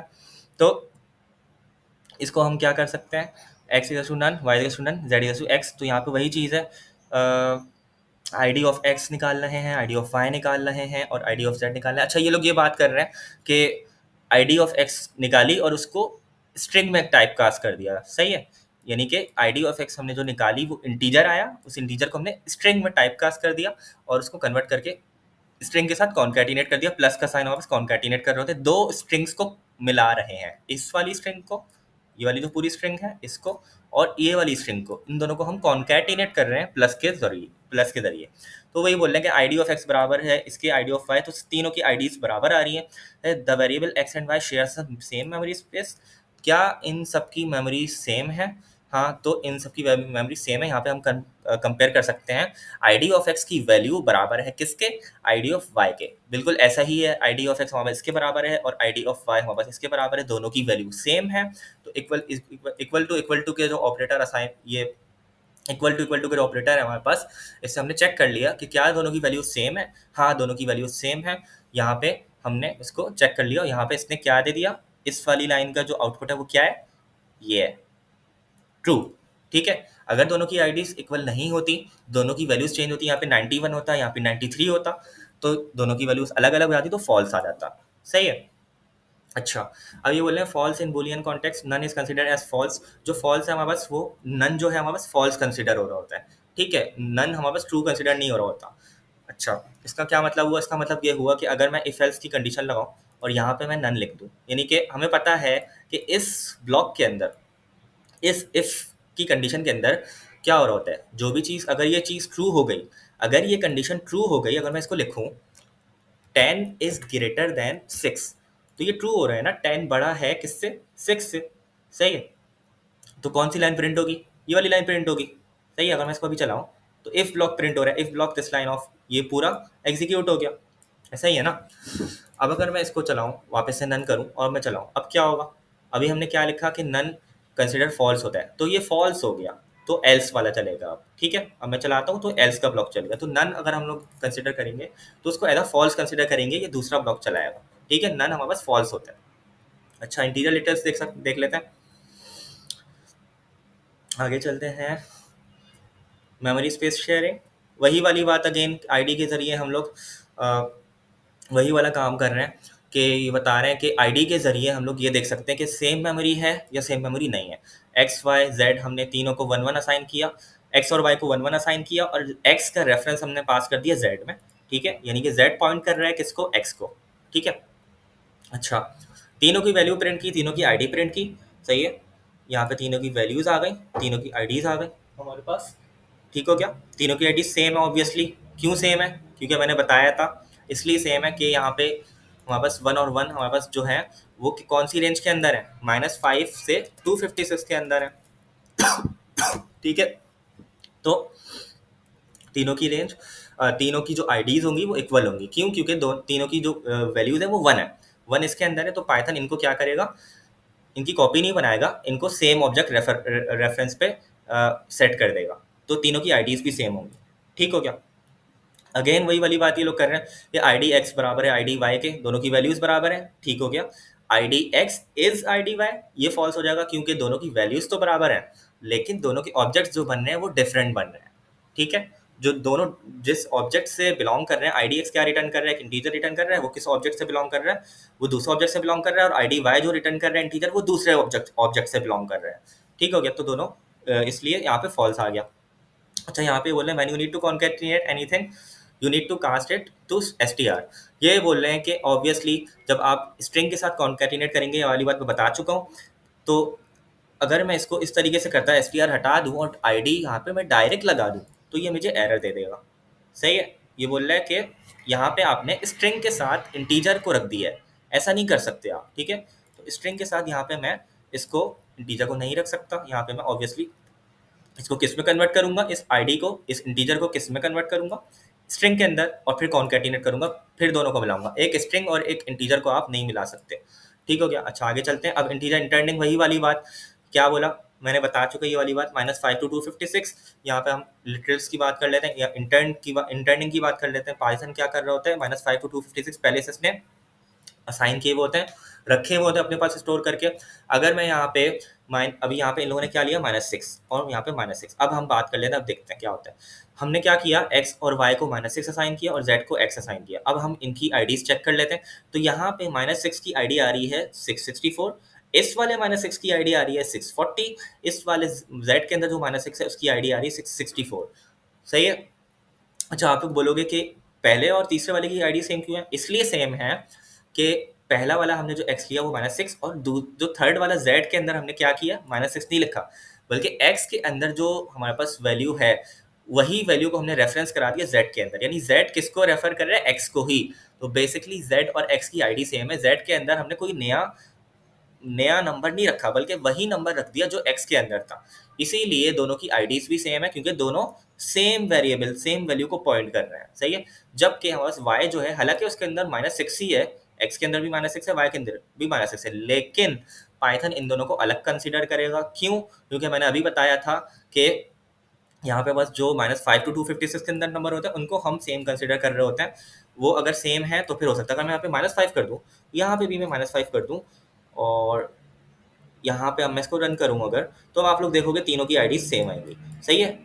एक्स और वाई की आईडी सेम आ गई, लेकिन अगर इसको मैं -6 और -6 करूँगा तो दोनों की आईडीज अलग अलग आएंगी। अगेन क्यों? क्योंकि हमारे पास -5 to 256 में ये नंबर नहीं है। तो हालांकि इन दोनों की वैल्यू सेम है, लेकिन पाइथन इन दोनों को अलग ट्रीट करेगा। ठीक है। इन दोनों का जो मेमोरी स्पेस होगा, इन दोनों की जो मेमोरी होगी वो अलग अलग होगी, यानी कि ये वाला -6 किसी अलग मेमोरी में स्टोर हो रहा है, ये वाला -6 जो y के अंदर है ये अलग किसी मेमोरी में स्टोर हो रहा है। लेकिन z के अंदर क्या स्टोर हो रहा है, z के अंदर सिर्फ रेफरेंस स्टोर हो रहा है x का। इन दोनों में सेम ही रेफरेंस है, यानी कि सेम वैल्यू कह सकते हैं आप कि सेम, इन दोनों का मेमोरी स्पेस सेम है। सही है। क्यों? z की जो हमारे पास आईडी है और x की आईडी सेम है। क्यों? क्योंकि हमने इसको z इक्वल टू x किया है, x के अंदर जो मेमोरी है वही इसमें आ जाएगी। ठीक है। इसी तरीके से ये 257 की बात करें तो 257 में भी यही हो रहा है, दोनों अलग अलग नंबर है, सॉरी दोनों सेम नंबर है लेकिन दोनों की आईडीज अलग अलग है। ठीक हो गया, क्योंकि ये 256 से बड़ा है। अच्छा आगे चलते हैं। ये भी, ये वही वाली एग्जाम्पल है इंटरनिंग की, कि यहाँ पे हमने 300 असाइन कर दिया, 300 असाइन कर दिया, और यहाँ पे value of shark 1 value of shark 2 300 300 है, लेकिन दोनों की आईडीज, दोनों की वैल्यूज तो सेम है लेकिन दोनों की आईडीज अलग अलग है। क्यों? क्योंकि 256 से बड़ा है 300 इसलिए। सही है। तो ये हम बोल सकते हैं कि हैव सेम एज, दोनों की एज सेम है, सही है, लेकिन दोनों की आईडीज डिफरेंट। ठीक हो गया। तो यहाँ पे हमने इसको कंपेयर भी कर लिया कि shark 1 age is to shark 2 age, दोनों की एज सेम थी इसलिए ये वाला इफ चल गया। और यहाँ पे जब हमने कंपेयर करना है कि आईडी क्या दोनों की सेम है या नहीं, तो यहाँ पे दोनों की आईडीज डिफरेंट थी। ये इसकी आईडी ये है 600 है, इसकी 032 एंड में आ रहा है, तो दोनों की आईडीज डिफरेंट थी, तो यहाँ पे एल्स चल गया, shark 1 age shark 2 age have different ID. सही है। अच्छा टाइप कास्टिंग देख लेते हैं। तो टाइप कास्टिंग सिंपल है, बहुत ईजी है। अभी टाइप कास्टिंग बेसिकली हम पढ़ भी चुके हैं। स्ट्रिंग में टाइप कास्ट हमने किया था, बाइट में टाइप कास्ट किया था। तो इसको मैं जल्दी से बता देता हूँ। एक वेरिएबल हमने आई का वेरिएबल बनाया जो कि इंटीजर का वेरिएबल है, उसकी हमने वैल्यू प्रिंट की। तो वैल्यू जब हम इसकी प्रिंट करेंगे तो क्या आएगा, यहाँ पे हम लोग चाहते तो इसको अगर मैं इसको ऐसे करूँ, value of i plus value of i, तो यहाँ पे ये मुझे एरर दे देगा। क्यों? क्योंकि हम इसको स्ट्रिंग के साथ कॉन्कैटिनेट करने की कोशिश कर रहे हैं। किसको? इंटीजर को। एरर दे देगा, इंटीजर को हम कॉन्कैटिनेट नहीं कर सकते, तो उसको मैं टाइप कास्ट कर दिया। किस में टाइप कास्ट किया? स्ट्रिंग में। तो ये क्या हो रही है? टाइप कास्टिंग हो रही है। अब टाइप ऑफ आई अगर हम देखेंगे तो टाइप ऑफ आई हमारे पास क्या आ जाएगा, अब यहाँ पे क्या आना चाहिए आप लोगों के हिसाब से?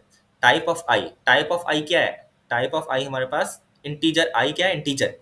तो यहाँ पे टाइप ऑफ आई क्या आएगी? इंट आएगी। और इस इंट को हम लोग किस में कन्वर्ट कर रहे हैं? वो जो इंट आया है ना, उसको हम कन्वर्ट कर रहे हैं str में। ठीक है, जो इंट आया, तो यहाँ पे हमने क्या कर दिया, इसको कन्वर्ट कर दिया, तो यहाँ पे ये कॉन्केटिनेट होके आ गया क्लास इंट। तो हमने बता दिया कि भाई वैल्यू ऑफ आई 10 थी और आई की टाइप क्या थी? इंट थी। इसी तरीके से अगर मैं बात करूँ वैल्यू ऑफ एफ, तो वैल्यू ऑफ एफ हमने क्या दी हुई है ऊपर? 20.6 20.6 दी, सॉरी 30.6 दी हुई है। 30.6 ये यहाँ पे मेरे ख्याल से अपडेट हो रही होगी, मैं इसको रन करके देख लेता हूँ एक और मरतबा। सही है, 20.6 में हम क्या करवा रहे हैं? प्लस करवा रहे हैं। सही है। आई क्या है? 10, जे क्या है? 20.6, और एफ में हम दोनों को प्लस करवा रहे हैं, आई प्लस जे, तो एफ भी एक फ्लोट हो गया। अच्छा, यहाँ पे हम इम्प्लिसिट टाइप कास्टिंग कर रहे हैं। इम्प्लिसिट टाइप कास्टिंग का मतलब ये है कि एक फ्लोट और एक इंट अगर प्लस करेंगे तो वो ऑटोमेटिकली किस में आ जाएगा?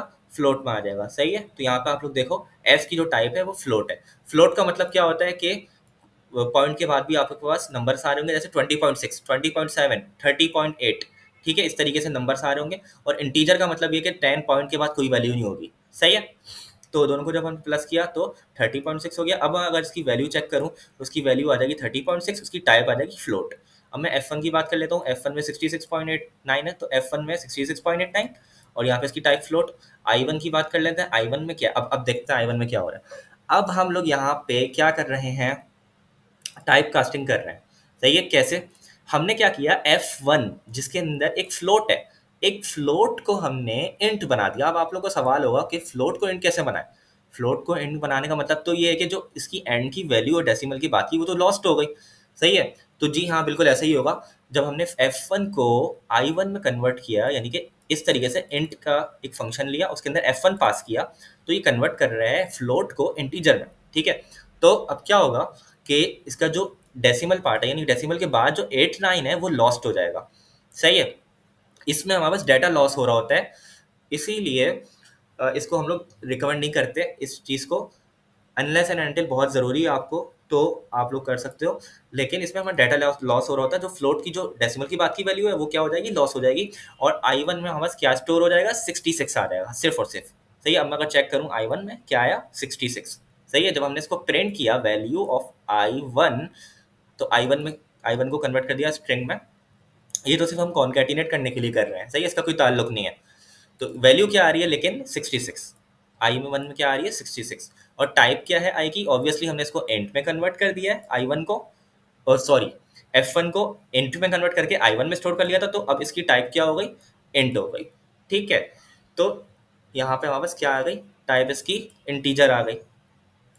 इसी तरीके से अगर मैं बात करूं कि यहाँ पे हमने एक स्ट्रिंग एस ली, स्ट्रिंग 25.8, तो अब ये क्या है, ये एक स्ट्रिंग है। कैसे पता चला एक स्ट्रिंग है, क्योंकि डबल कोटेशंस के बीच में, सही है, तो ये एक स्ट्रिंग है डबल कोटेशंस के बीच में, डबल इन्वर्टेड कॉमास के बीच में। तो इसको कन्वर्ट करना है अगर फ्लोट में, तो कैसे कर सकते हैं, इसी तरीके से फ्लोट हमने लिया, फंक्शन लिया फ्लोट का, उसमें एस पास कर दिया और इसको स्टोर कर लिया F2 में। F2 को अगर मैं प्रिंट करूंगा तो इसकी वैल्यू क्या आएगी, 25.8, और इसकी जो टाइप आएगी वो फ्लोट आ जाएगी। क्यों, क्योंकि हमने जो स्ट्रिंग थी चीज उसको कन्वर्ट कर दिया फ्लोट में।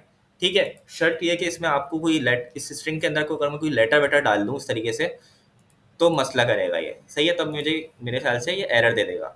सही है, इसने मुझे एरर दे दिया कि भाई ये आप इसको कन्वर्ट नहीं कर सकते फ्लोट में, क्योंकि स्ट्रिंग तो है, स्ट्रिंग कन्वर्ट हो जाता है, लेकिन कौन सी स्ट्रिंग कन्वर्ट हो सकती है, जिसमें सिर्फ और सिर्फ नंबर ही मौजूद हो। अगर उसमें आप कोई लेटर डाल दोगे स्ट्रिंग के अंदर तो वो फ्लोट में कन्वर्ट नहीं होगी। ठीक है, अच्छा, ट्रूथी और फॉल्सी वैल्यूज आखिरी, कुछ आखिरी टॉपिक रह गया, इसके बाद आखिरी। तो ये ट्रूथी और फॉल्सी वैल्यूज मैं जल्दी से बता देता हूँ। ट्रूथी और फॉल्सी वैल्यूज का मतलब ये होता है कि कुछ वैल्यूज ऐसी होती है पाइथन में जो कंसिडर की जाती है ट्रूथी, कुछ वैल्यूज ऐसी होती है जो कंसिडर की जाती है फॉल्सी। ठीक है, मतलब इनका जो रिजल्ट होगा वो ट्रू होगा, इनका जो रिजल्ट होगा फॉल्स होगा। तो कौन सी ऐसी ट्रूथी वैल्यूज है, नॉन जीरो इंटीजर्स, यानी कि 1 2 -3 4 5 6 -9 -1000 -2000 +2000, ये सारी वैल्यूज जो है इनको ट्रू कंसिडर किया जाता है। नॉन एम्प्टी स्ट्रिंग मतलब कि हेलो वर्ल्ड, कोई भी डबल कोटेशंस के बीच में कोई भी आप कुछ एक लेटर भी लिख दोगे ना, वो नॉन एम्प्टी स्ट्रिंग कंसिडर होगा। मतलब ये कि डबल कोटेशन या डबल इन्वर्टेड कॉमास के बीच में कोई भी वर्ड या कोई भी लेटर। ठीक है, नॉन एम्प्टी लिस्ट, कोई भी लिस्ट आप ले लो, एरे ले लो जो नॉन एम्प्टी हो। सही है, नॉन एम्प्टी, इन वर्ड्स पे ध्यान दें। नॉन जीरो का मतलब जीरो ना होना चाहिए, माइनस भी हो सकता है प्लस भी हो सकते हैं। नॉन एम्प्टी मतलब खाली नहीं होनी चाहिए वो स्ट्रिंग। नॉन एम्प्टी लिस्ट मतलब वो खाली नहीं होनी चाहिए लिस्ट। सही है, उसमें कोई ना कोई वेरिएबल, कोई ना कोई एलिमेंट हो उस एरे के अंदर। ठीक है, नॉन एम्प्टी डिक्शनरीज, डिक्शनरी जो है, डिक्शनरी हम पढ़ के आ चुके हैं, ऊपर मैपिंग टाइप होती है A1 B2, तो वो नॉन एम्प्टी हो। सही है, मतलब कि उसमें कोई ना कोई की वैल्यू पेयर हो, ऐसा ना हो वो खाली है। अब हम फॉल्सी वैल्यूज देख लेते हैं। फॉल्सी मतलब जीरो, जीरो अगर वापस आ गया तो वो फॉल्स है। एम्प्टी स्ट्रिंग आ गई, क्या मतलब, डबल इन्वर्टेड कॉमर्स के बीच में कुछ भी नहीं है। एम्प्टी लिस्ट आ गई, क्या मतलब, एरे के अंदर कुछ भी, कोई भी एलिमेंट नहीं है। डिक्शनरी आ गई, एम्प्टी डिक्शनरी, क्या मतलब, डिक्शनरी के अंदर एम्प्टी इस तरीके से खाली ब्रैकेट से कुछ भी नहीं है। और नन, नन हमारे फॉल्सी होता है। सही है, तो अभी ट्रूथी फॉल्सी ये याद करने की ज़रूरत नहीं है। सही है, जो मशहूर है वो हम बस याद कर लें, जैसे जीरो हो गया, और कोई भी नंबर आ गया तो याद कर लें वो ट्रूथी होता है, कोई जीरो आ गया तो फॉल्सी होता है, ऐसे याद कर लें बस, इतना कोई याद करने की ज़रूरत नहीं है। ये इंटरनेट अवेलेबल है, इंटरनेट से हम सर्च कर सकते हैं जाके कि क्या चीज़ ट्रूथी है, क्या चीज़ फॉल्सी है। अच्छा, अब इसको यूज़ कैसे करते हैं, तो यूज़ करने का सिंपल सा तरीका है। एक इंटीजर लिया -9, एक मैंने बूलियन ले लिया। सही है, बूल, अच्छा सॉरी, बूल लिया नहीं है, बूल में टाइप कास्ट किया है। तो हम क्या कर रहे हैं बेसिकली, अगर मैं इसको थोड़ा जूम करूं, ज़्यादा जूम हो गया, सही है, तो यहाँ पे इंटीजर लिया -9, उस -9 को टाइप कास्ट कर रहे हैं बूल के अंदर। बूल का फंक्शन लिया, अभी हमने किस किया था, स्ट्रिंग से फ्लोट में किया था ऊपर ना, स्ट्रिंग से फ्लोट में किया था। इसमें हम क्या कर रहे हैं, इंटीजर से किसमें कर रहे हैं, बूल से। ठीक है, तो टाइप कास्ट का मतलब मैं सॉरी बताया नहीं, पहले मुझे बताना चाहिए था, टॉपिक पढ़ा दिया मैंने। बेसिकली एक टाइप से एक दूसरी टाइप में कन्वर्जन को टाइप कास्ट कह रहे होता है।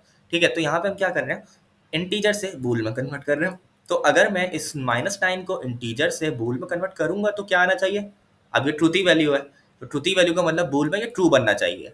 सही है, -9 क्या है, -9 नॉन एम्प्टी इंटीजर है, सॉरी नॉन जीरो इंटीजर है। तो -9 को किस में कन्वर्ट होना चाहिए, ट्रू में। तो अब देख लेते हैं वैल्यू ऑफ बी, यानी कि जो हमारे वैल्यू बूलियन है उसकी क्या वैल्यू आनी चाहिए, ट्रू। और टाइप, इसकी टाइप तो खैर बूलियन ही होगी। तो यहाँ पे देख लेते हैं, value of b is to true, type of b is to bool. ठीक है, सही हो गया। आगे चलते हैं। इफ़ के, इफ़ के क्या है हमारे पास, अब यहाँ पे के हमने -9 लिया हुआ था, तो के यहाँ पे -9 आया, यहाँ पे क्या आना चाहिए, ये ट्रू है, -9 ट्रू था हमारे पास, -9 ट्रू ही वैल्यू है, तो यहाँ पे इफ़ का ब्लॉक चलना चाहिए।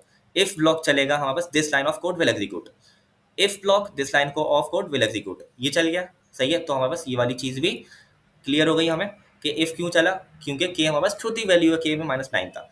आगे चलते हैं, और चेक बूल माइनस, अब ये क्या कर रहा है, चेक बूल 55, तो बेसिकली हम लोग बूल में 55 पास कर रहे हैं, तो ये भी क्या होना चाहिए, ट्रूथी वैल्यू, तो यहाँ पे भी ये ट्रू आ जाएगा। ये क्या है हमारे पास, एम्प्टी स्ट्रिंग, फॉल्स है एम्प्टी स्ट्रिंग। ये क्या है, लिस्ट है, ट्रू है, एम्प्टी नहीं है। डिक्शनरी है, एम्प्टी नहीं है, ट्रू है। लिस्ट है और डिक्शनरी है, दोनों एम्प्टी हैं, दोनों के फॉल्स आ गए, ठीक हो गया। अच्छा, अब आगे चलते हैं, इज इंस्टेंस, तो इज इंस्टेंस मैंने बताया था, इंस्टेंस हम क्या कह रहे होते हैं, किसी भी क्लास या ऑब्जेक्ट जो हमारे है, ऊप के अंदर हमने पढ़ा था क्लासेस एंड ऑब्जेक्ट्स, तो किसी भी क्लास का कोई भी ऑब्जेक्ट अगर हम बनाते हैं तो उसको हम क्या कह सकते हैं, वो जो ऑब्जेक्ट है, वो जो ऑब्जेक्ट हमने बनाया है, वो उस क्लास का इंस्टेंस है, सही है। तो ये जो मेथड है इस इंस्टेंस, ये क्या कर रहा है, ये चेक कर रहा है कि क्या वो object, check if an object, क्या वो ऑब्जेक्ट उस क्लास का इंस्टेंस है या नहीं, सही है। तो इसको हम देख लेते हैं कैसे इस्तेमाल कर सकते हैं इसको। मैंने एक बनाया वेरिएबल इंटीजर, सही है, एज का वेरिएबल बनाया मैंने, जिसकी क्या टाइप है, इंट, ठीक है, इंटीजर का नंबर लिया मैंने। और एक और मैंने वेट का वेरिएबल बनाया, फ्लोट का, जिसकी क्या टाइप है, फ्लोट, सही है, 66.89, और इंट की क्या, एज की क्या वैल्यू है, 20। अब चेक करते हैं, अब मैंने ये फंक्शन कॉल किया, इस इंस्टेंस एज का वेरिएबल लिया, और हमने देखा था कि मैंने अपनी लास्ट वीडियो में बताया था कि जो इंटीजर है इंट, ये बेसिकली एक क्लास है, सही है, एक क्लास का एक क्लास है, ठीक है। तो हमने क्या किया, इस इंस्टेंस का फंक्शन लिया, उसके अंदर दो चीज़ें पास की, एक वेरिएबल जो हमें चेक करना है, दूसरा क्लास, जिस क्लास से हमें चेक करना है कि क्या ये इस क्लास से बिलोंग कर रहा है। तो यहाँ पे क्या हो रहा है कि हम ये कह रहे हैं, हम ये पूछ रहे हैं, ये जो एज का वेरिएबल है, क्या ये इस इंट की क्लास से बिलोंग कर रहा है या नहीं। तो अगर तो ये क्लास से बिलोंग कर रहा होगा तो इस फंक्शन का आंसर क्या आ जाएगा, ट्रू आ जाएगा। अगर ये नहीं कर रहा होगा तो फॉल्स आ जाएगा। तो हमने चेक करते हैं, हमने चेक किया, कोड को एग्जीक्यूट किया, क्या आया, ट्रू। एज का वेरिएबल इंट की क्लास से बिलोंग कर रहा है, और ऑब्वियसली कर रहा है, यहाँ पे हमने 20 दिया है इसको, है ना। अगर मैं इसको यहाँ पे 20.55 दे दूँ तो ये फॉल्स आ जाएगा, फॉल्स आ गया, क्योंकि अब ये क्या बन गया, फ्लोट बन गया, सही है। अब ये बिलोंग नहीं कर रहा इंट की क्लास से, इंटीजर की क्लास से अब ये बिलोंग नहीं कर रहा। इसी तरीके से जब मैंने वेट चेक किया, वेट और इंट, तो अब ये क्या है, वेट तो हमारे पास फ्लोट था, और हम यहाँ पे इसको चेक कर रहे हैं इंट से, तो ऑब्वियसली इसको फॉल्स ही आना था, है ना, क्योंकि वेट तो हमारे पास फ्लोट है, और हम इसको चेक कैसे कर रहे हैं, इंट से, तो इस इंस्टेंस नहीं है ये वेट का वेरिएबल इंट की क्लास का इंस्टेंस नहीं है, ठीक है। इसी तरीके से अगर मैं बात करूँ आखिरी वाली लाइन की, तो यहाँ पे वेट का जो इंस्टेंस है, क्या ये फ्लोट की क्लास का इंस्टेंस है, जी हाँ, ये फ्लोट की क्लास का इंस्टेंस है, क्योंकि हमने इसको 66.89 असाइन किया है, ठीक हो गया। तो आई होप आप लोगों को ये भी समझ आ गया होगा, ठीक है। मैंने अच्छे से बिल्कुल समझाने की कोशिश की है, वो वीडियो भी थोड़ी लॉन्ग हो गई है, तो ये सारी टाइप्स हमने कवर कर ली हैं। आई होप आप लोगों को अच्छे से समझ आया होगा। नेक्स्ट वीडियो के अंदर इंशाल्लाह मैं जो है वो स्ट्रीमलेट का इंट्रो दूंगा, और कुछ छोटा सा मिनी प्रोजेक्ट भी बनवाऊंगा। तो नेक्स्ट वीडियो के अंदर इंशाल्लाह मुलाकात होगी, मिलते हैं नेक्स्ट वीडियो में। चैनल को सब्सक्राइब करें, अपना ख्याल रखें, अल्लाह हाफिज़।